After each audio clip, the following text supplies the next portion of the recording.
गराब में MQM पारां दाख़िल करायल कराची जा जोमी साहिल शनाख्ती कार्ड दायमी रिहायशी सर्टिफिकेट सिंधियुनि खे न ॾिना वञण वारे केस में कराची जे ॻोठनि ऐं ॻोठाणनि जे इख़्लाक़ी तोड़े क़ानूनी वाहर कंदड़ नेशनल डेमोक्रेटिक पार्टी जो सदर मुमताज़ बिरोही इंटरवेनर धुर तौर नाले वारे क़ानूनदान अमानुल्लाह शेख सां गॾु अदालत आरो पेश थियो।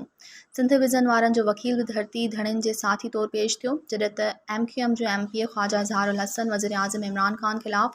अपोज़िशन पारां पेश कयल अदम एतमाद जी तहरीक जे पस मंज़र में मुतहरिक हुअण समेत साथियुनि समेत इस्लामाबाद में हुअण करे हिन तारीख़ ते अदालत आरो पेश थी पंहिंजे दाख़िल करायल आइनी पटीशन में तरमीम लाइ अॻुवाट ॾिनल ऐं